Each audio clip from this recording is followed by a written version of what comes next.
سنت طریقہ ہے بغل کے بال کو کھینچنا، کندیدن جس کے باب میں لفظ آتا ہے فارسی کا، اس کو کھینچنا یہ سنت ہے، کاٹنا یہ سنت نہیں ہے۔ برخلاف یہ کہ جو ناف کے نیچے کے بال ہیں ان کو تو کاٹا جائے، چونکہ جب ان کو کاٹنے کی بنا پر جو بلیڈ لگتی ہے، اس کے اندر بھی ایک مصلحت ہے۔ جو خطا پر کرے خطا اسے حیوان کہتے ہیں، جو خطا کر کے ڈٹ جائے اسے شیطان کہتے ہیں، اور جو خطا کر کے شرمائے اسے انسان کہتے ہیں، اور جو خطا پر جو معاف کرے اسے رحمان کہتے ہیں۔ ارے ظالم کے بارے میں خداوند قدوس نے وہ عذاب رکھا ہے کہ کل قیامت کے دن جب وہ جہنم میں ہوں گے، جہنم کی تپش کو وہ برداشت نہیں کر پائیں گے، خدا سے دعا کریں گے اے خدا کچھ اس میں ہلکا کر دے، کچھ آسانی کر دے۔ وہاں سے حکم ہوگا کہ ان کو جہنم کے کنارے کی طرف ڈال دیا جائے۔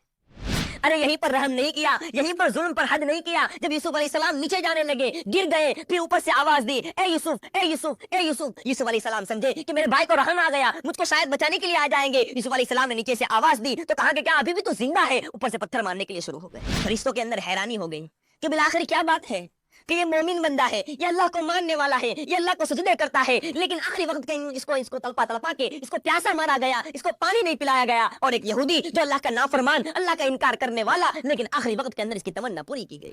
انسان کو صبح کے وقت اٹھا سحری کے لیے اور اس کو غسل کی حاجت ہو، غسل کی ضرورت ہو، اور دوسری طرف سحری کا وقت کم ہے، اگر وہ غسل کرتا ہے تو سحری سے رہتا ہے، اور سحری کرتا ہے تو حالت ناپاکی کے اندر رہتا ہے۔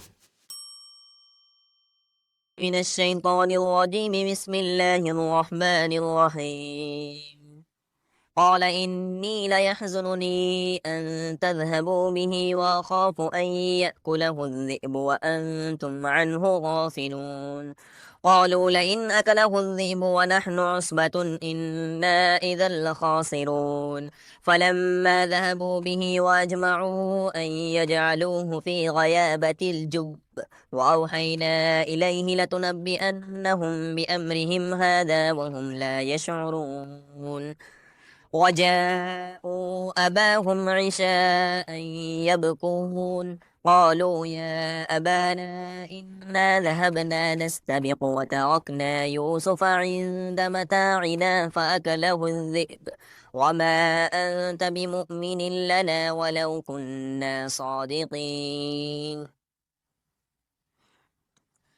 یوسف علیہ السلام کا واقعہ چل رہا تھا کہ بھائیوں نے کسی طرح سے اپنے والد صاحب کو منا لیا کہ ہم اپنے بھائی کو اپنے ساتھ لے جاتے ہیں۔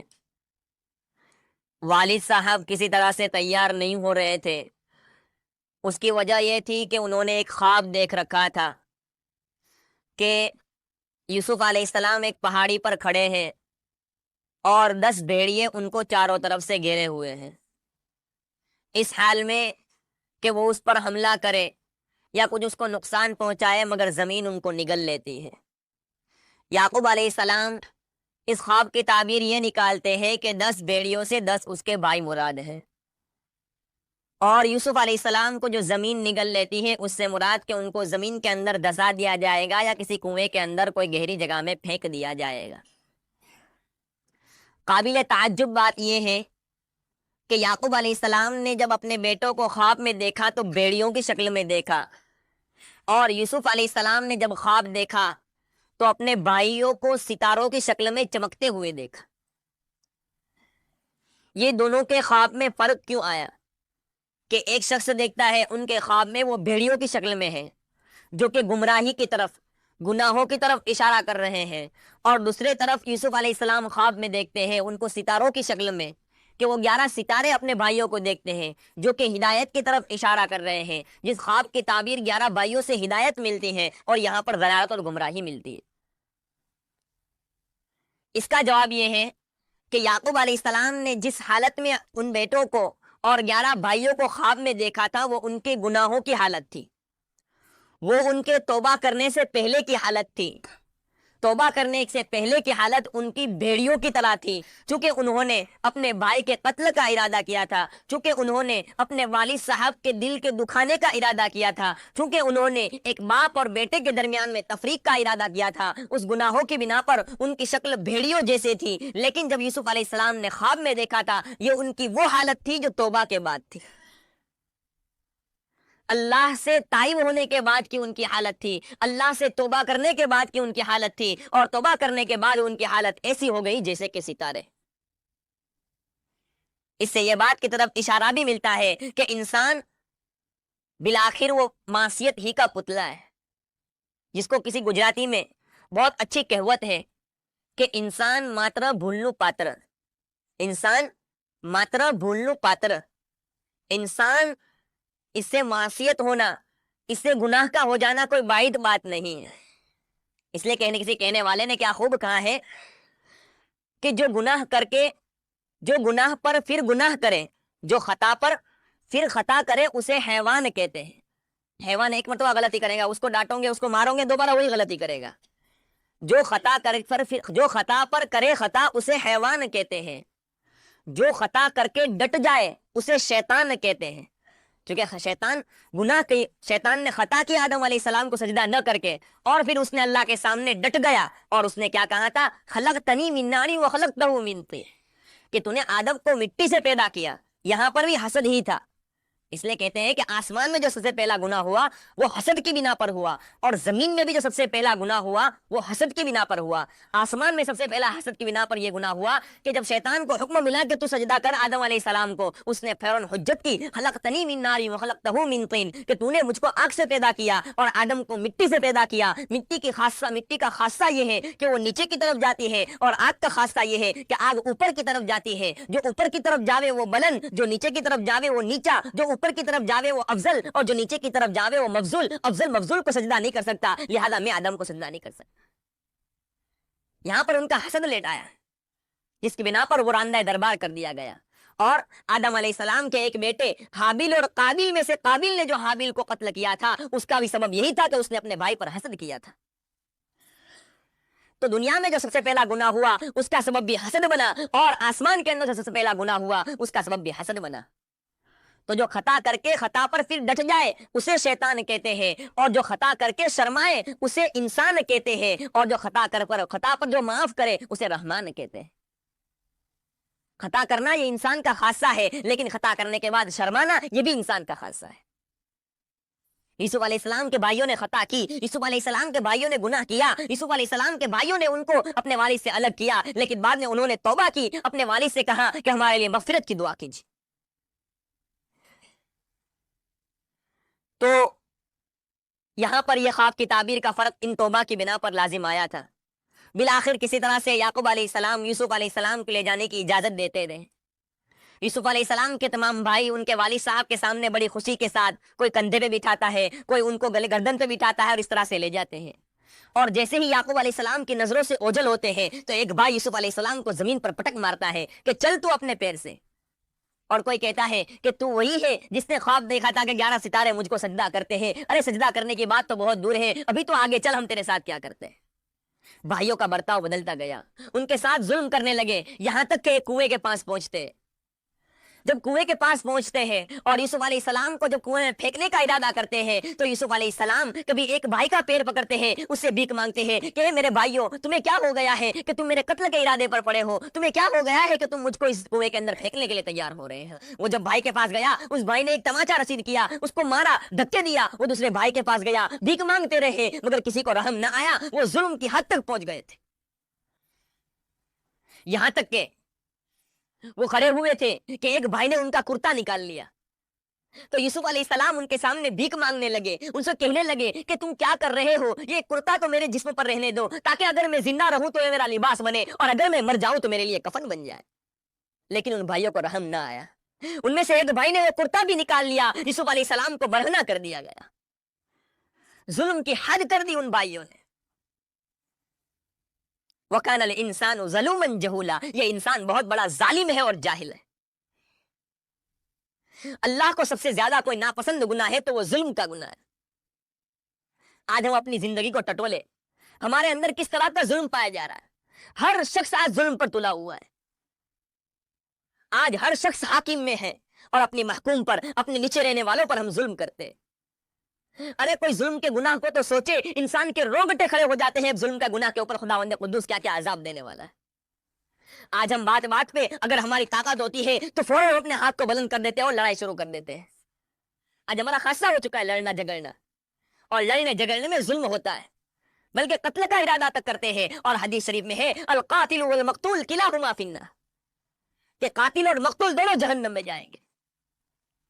صحابہ کو تعجب ہوا، یا رسول اللہ قاتل کا تو سمجھ میں آتا ہے، ذرا مقتول کو کیوں جہنم میں ڈالا جائے گا؟ ذرا اس کی کیا بید ہے، اس کا کیا راز ہے، ہم کو سمجھا دیا جائے کہ مقتول تو قتل ہو گیا بیچارہ، اور قاتل نے ظلم کیا ہے، قاتل تو جہنم میں جائے مقتول کیوں جائے گا؟ آپ صلی اللہ علیہ وسلم فرماتے ہیں انہو حریص علی قتل اخیہ، وہ بھی اپنے بھائی کے قتل کے اوپر آمدہ تھا، وہ بھی قتل کرنا چاہتا تھا لیکن وہ قتل کر پایا نہیں، اور اس نے وار کر دیا، یہ قتل ہو گیا۔ القاتل والمقتول کلاہما فی النار۔ ظلم کی ٹہنی کبھی پھلتی نہیں، ناؤ کاغذ کی صدا چلتی نہیں، یہ وہ ظلم ہے۔ اسی لیے آتا ہے کہ سب سے بڑا مفلس وہ شخص ہے جو کہیں حج کر کے، کہیں نمازیں پڑھ کے، کہیں روزے رکھ کے اللہ کے دربار میں آیا ہو، لیکن کسی پہ ظلم کر کے آیا ہو، کسی کا حق دبا کے آیا ہو، کسی کی زمین دبا کر آیا ہو، کسی پر ظلم زیادتی کر کے آیا ہو، وہ سب سے بڑا مفلس ہے، وہ سب سے بڑا غریب ہوگا کل قیامت کے دن۔ ارے حق والے حق لینے کے لیے آئیں گے، کوئی ان کی حج لے کر چلا جائے گا، کوئی ان کی نماز لے کر چلا جائے گا، کوئی ان کے روزے لے کر چلا جائے گا، وہ وہاں پر فقیر اور کنگال ہو جائے گا، اس کے باوجود بھی بعض لوگ آئیں گے اور کہیں گے یا اللہ ہمارا حق ان کے اوپر باقی ہے۔ اللہ کی طرف سے فیصلہ ہوگا کہ تم اپنے گناہ کو ان کے اوپر ڈالتے چلے جاؤ۔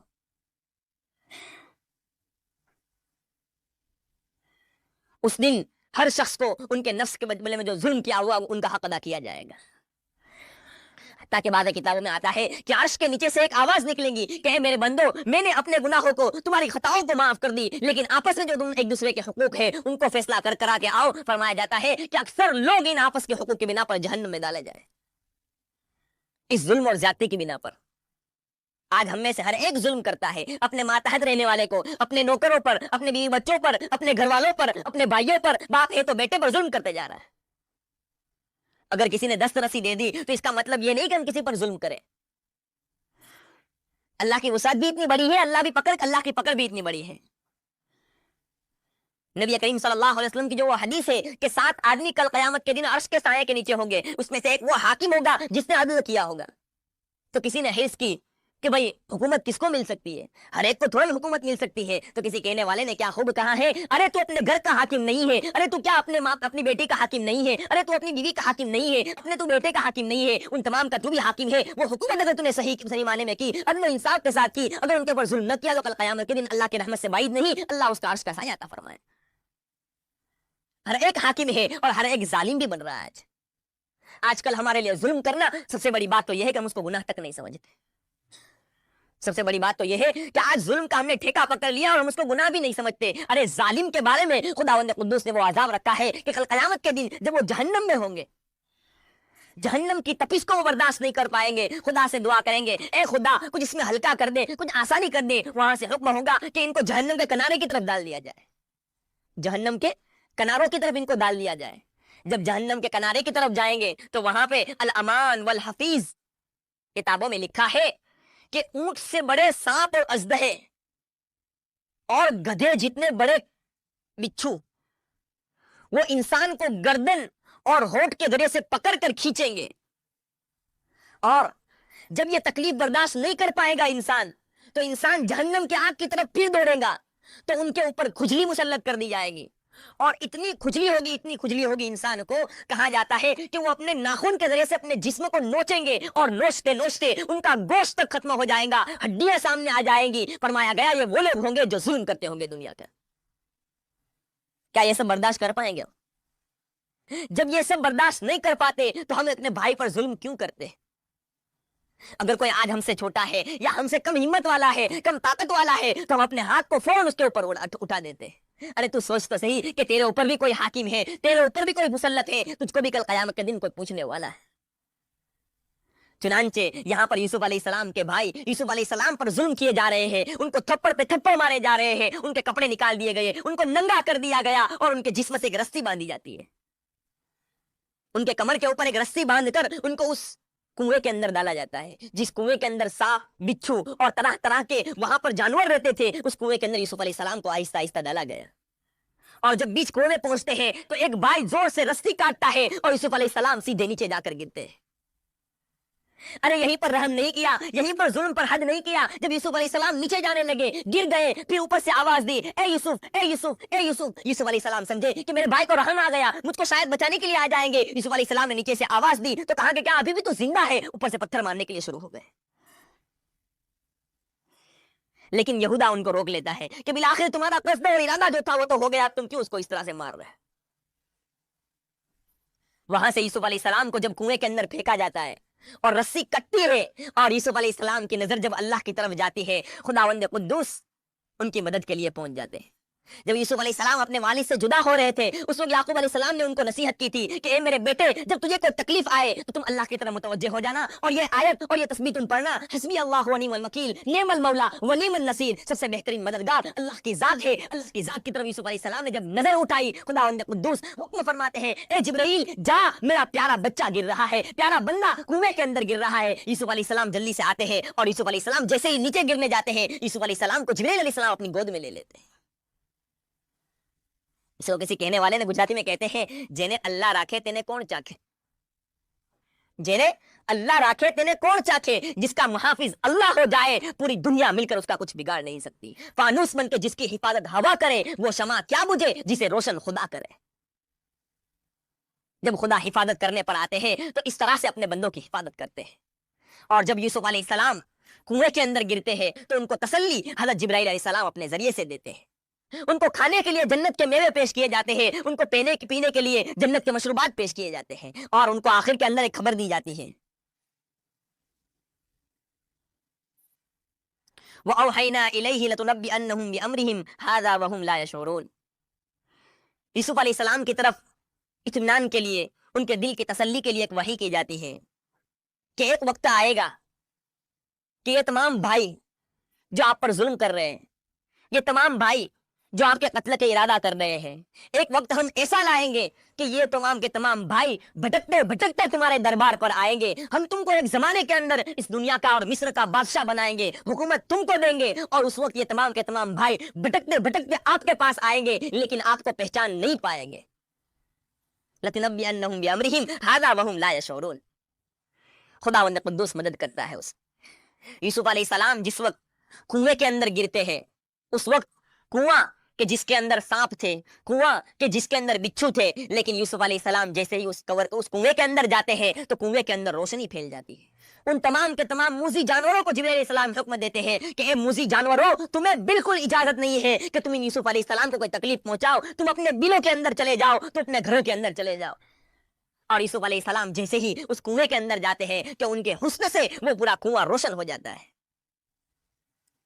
ذرا کوئی اس سے اپنی عبرت لے وے, ذرا کوئی اس کنویں میں یوسف علیہ السلام کے جانے سے, اور وہاں کے اندھیرے سے, وہاں کے بچھوؤں سے, وہاں کے سانپ سے, اور پھر یوسف علیہ السلام کے نور ایمان کے ذریعے سے کنویں کے روشن ہو جانے سے ایک بات کی طرف ہم کو اشارہ ملتا ہے.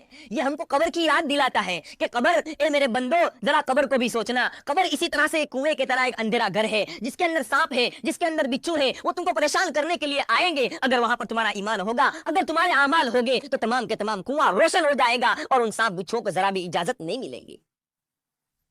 یہ بندوں کو نصیحت ملتی ہے اس آیت کے ذریعے سے اور اس کنویں کے ذریعے سے.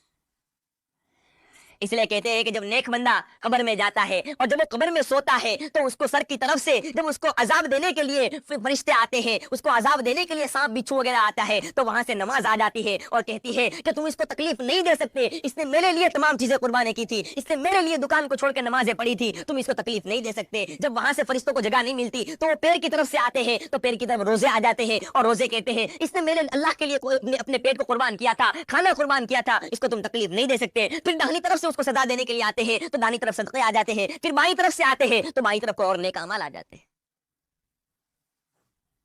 یہ تمام کے تمام اعمال آ کر اس بندے کی حفاظت کرتے ہیں وہاں پر. بالآخر ان کے لیے وہ قبر جنت کی ایک کیاری بنا دی جاتی ہے, جنت کے باغوں میں سے ایک باغ بنا دیا جاتا ہے. یہ کب؟ جبکہ نور ایمانی اس کے اندر موجود ہوگا. یہ کب؟ جبکہ یوسف علیہ السلام کی طرح اپنا ایمان بنایا ہوگا, اپنا دل بنایا ہوگا, اپنا دل سورا ہوگا, اعمال والی زندگی کی ہوگی. اس وقت ان کے لیے وہ قبر ایک جنت کا باغ بن سکتی ہے, ورنہ وہ جہنم کا ایک گڑھا ہے. اللہ تعالی ہم سب کی اس سے حفاظت فرمائے. برادران اسلام, جس طرح سے جیئیں گے اسی طرح سے موت آئے گی. حدیث میں ہے جس طرح کی زندگی اس طرح سے موت, اور جیسی موت ویسا حشر ہوگا. موت کے وقت سختی، موت کے وقت پریشانی ہوتی ہے انسان. لیکن ایک بات کو میں ظاہر کر دینا چاہتا ہوں آپ کے سامنے، جو شاید آپ سے مخفی ہو، پوشیدہ ہو، کہ اگر موت کے وقت کسی کو تکلیف ہو، موت کے وقت کسی کو تکلیف ہو، پریشانی ہو، یہ اس کے برے ہونے کی کوئی دلیل نہیں ہے. کیونکہ میرے آقا محمد عربی صلی اللہ علیہ وسلم کا جب آخری وقت تھا، آپ اپنی زندگی کے آخری نفس لے رہے تھے، اس وقت آپ کو پریشانی ہوئی تھی، آپ کو موت کی سختی محسوس ہوئی تھی. حتیٰ کہ آپ صلی اللہ علیہ وسلم فرماتے ہیں، حضرت عائشہ صدیقہ رضی اللہ تعالیٰ عنہ کہتی ہے کہ نبی کریم صلی اللہ علیہ وسلم کا سر میرے سینے سے لگا ہوا تھا، میری گود میں ان کا سر تھا. آپ صلی اللہ علیہ وسلم موت کی سختی کی بنا پر پیالے کے اندر پانی تھا، اس میں ہاتھ ڈالتے تھے، پھر اپنی پیشانی پر لگاتے تھے اور فرماتے تھے اللہم انی اعوذ بک من سکرات الموت و غمرات الموت. اللہ میں تجھ سے پناہ مانگتا ہوں موت کی سختی سے. جب یہ حالت نبی کریم صلی اللہ علیہ وسلم کی دیکھی، اس کے بعد ماں عائشہ صدیقہ رضی اللہ تعالیٰ عنہ فرماتی ہے کہ آپ صلی اللہ علیہ وسلم کی موت کے بعد مجھے کسی کی موت کی سختی پر کبھی تکلیف نہیں ہوئی. پھر میں نے کبھی یہ محسوس نہیں کیا کہ کسی کو آہستہ اور آرام سے موت آئے یہ اس کے نیک ہونے کی دلیل ہے، یا کسی کو سختی کے ساتھ موت آئے تو یہ اس کے برے ہونے کی دلیل ہے. نہیں، کبھی کبھی اللہ تعالیٰ اپنے نیک بندوں کو دنیا ہی کے اندر تکلیف دے دیتا ہے کہ یہاں تو بھگت لے جو بھگتنا ہے، تاکہ مرنے کے بعد تیرے لیے راحت اور سکون اور اطمینان اور چین ہو. جیسا کہ میں نے اس سے پہلے ایک واقعہ سنایا تھا، ایک یہود اور ایک مسلمان کا، کہ ایک مسلمان کا آخری وقت چل رہا تھا، اس کو شدت سے پیاس لگی اور اس کے بستر کے نیچے ایک گھڑا موجود تھا. فرشتوں کو حکم ہوتا ہے کہ فرشتوں جاؤ، جا کر اس کا جو گھڑا ہے اس کے گھڑے کو پانی کو ڈھول دو، وہ گھڑے کے پانی کو پھینک دو تاکہ یہ پیاسا مرے، اس کو پانی نہ ملے. بالآخر اسی طرح سے کیا جاتا ہے اور وہ مسلمان تڑپتے تڑپتے مر جاتا ہے. دوسری طرف ایک یہودی کا آخری وقت چل رہا ہوتا ہے، اس کو مچھلی کھانے کا شوق ہوتا ہے. خداوند قدوس کی طرف سے یہ اعلان ہوتا ہے، فرشتوں کو حکم ہوتا ہے کہ جاؤ اس کے کھانے کا انتظام کرو، اس کو آخری وقت کے اندر مچھلی کھلاؤ، اس کی آخری تمنا پوری کرو. اس کی جو تمنا اس کی پوری کی جائے، اور جب اس کی تمنا پوری ہوئی اس کے بعد اس کی موت آئی. فرشتوں کے اندر حیرانی ہو گئی کہ بالآخر کیا بات ہے کہ یہ مومن بندہ ہے، یہ اللہ کو ماننے والا ہے، یہ اللہ کو سجدے کرتا ہے، لیکن آخری وقت کے اس کو تلپا کے اس کو پیاسا مارا گیا، اس کو پانی نہیں پلایا گیا. اور ایک یہودی جو اللہ کا نافرمان، اللہ کا انکار کرنے والا، لیکن آخری وقت کے اندر اس کی تمنا پوری کی گئی. وہاں سے حکم ہوتا ہے کہ اس کی حکمت یہی ہے کہ اس مسلمان نے کوئی زندگی میری عبادت کی تھی، لیکن اس نے گناہ کیا تھا، میری ذات کریمی نے یہ چاہا کہ اس کے گناہ کا عذاب اس کو دنیا ہی کے اندر دے دیا جائے، تاکہ مرنے کے بعد اس کو جنت کی نعمتوں سے میں مالا مال کروں. اور اس یہودی نے اس دنیا کے اندر رہتے ہوئے اس نے ایک نیک عمل کیا تھا، میری رحمت نے یہ گوارا نہیں کیا کہ اس کو نیک عمل کا کوئی اجر نہ ملے. میں نے سوچا دنیا کے اندر اس کا اجر دے دوں، تاکہ مرنے کے بعد اس کو لامحدود زندگی کے اندر جہنم کے اندر پھینک دوں. اللہ کی رحمت کو کوئی پہچان نہیں پاتا. خداوند قدوس کیا کرتا ہوتا ہے، انسان کی تدبیر کیا کرتی ہوتی ہے. بالآخر یوسف علیہ السلام کو جب کنویں کے اندر پھینک دیا گیا اور جبرائیل امین نے آ کر ان کی حفاظت کی، اور جب حفاظت کی تو ان کو تشت کے اندر رکھ لیا، اور یوسف علیہ السلام کی اس طرح سے حفاظت ہوتی ہے. اب بھائی لوگ لوٹے، اب سوچنے لگے کہ اب والد صاحب کے پاس ہم کو جانا ہے. پھر قرآن مجید میں ہے وَجَاءُوا أَبَاهُمْ عِشَاءً يَبْكُونَ قَالُوا يَا أَبَانَا إِنَّا ذَهَبْنَا نَسْتَبِقُ وَتَرَكْنَا يُوسُفَ عِندَ مَتَاعِنَا فَأَكَلَهُ الذِّئْبُ وَمَا أَنْتَ بِمُؤْمِنٍ لَنَا وَلَوْ كُنَّا صَادِقِينَ. یہاں آ کر وہ لوگ اپنی ندامت کو ظاہر کرتے ہیں اور اپنے یوسف علیہ السلام کی حفاظت نہ ہونے کے عذر کو پیش کر رہے ہیں. وہ کیا عذر ہے اور ان لوگوں نے کیا بات کہی، اور یوسف علیہ السلام اس کے بعد روتے رہے یہاں تک کہ آپ کی آنکھیں چلی گئی، آپ نابینا ہو گئے. وہ پورا واقعہ کیا ہے اس کو انشاءاللہ آئندہ کل بیان کیا جائے گا. دوسری بات یہ ہے کہ مجھے ایک مسئلہ بیان کرنا تھا، وہ یہی ہے کہ اگر انسان کو صبح کے وقت اٹھا سحری کے لیے اور اس کو غسل کی حاجت ہو، غسل کی ضرورت ہو، اور دوسری طرف سحری کا وقت کم ہے، اگر وہ غسل کرتا ہے تو سحری سے رہتا ہے، اور سحری کرتا ہے تو حالت ناپاکی کے اندر رہتا ہے، اس میں کوئی حرج نہیں ہے. سحری کھانے کے لیے پاکی کا ہونا ضروری نہیں ہے. سحری کھانے کے لیے ایک ثواب کی چیز ہے، ایک نیک عمل ہے، لیکن اس کے لیے پاکی کا ہونا ضروری نہیں ہے. اگر کسی آدمی کو وقت اتنا نہ ملا کہ غسل کرے اور پھر کھاوے، اب 5-10 منٹ ملی، وہ اٹھا ابھی غسل کرنے جاتا ہے تو وہیں اس کو پانی پینا پڑے گا اندر باتھ روم میں بیٹھے بیٹھے. تو اگر کوئی آدمی غسل کیے بغیر سحری کھا لے اور سحری کھانے کے بعد غسل کر لے، اس میں کوئی حرج نہیں ہے، اس طرح سے کرنا صحیح ہے. دوسری بات یہ کہ اگر کوئی آدمی حالت روزہ کے اندر اپنے کوئی بال کاٹنا چاہے، زیر منہ ناف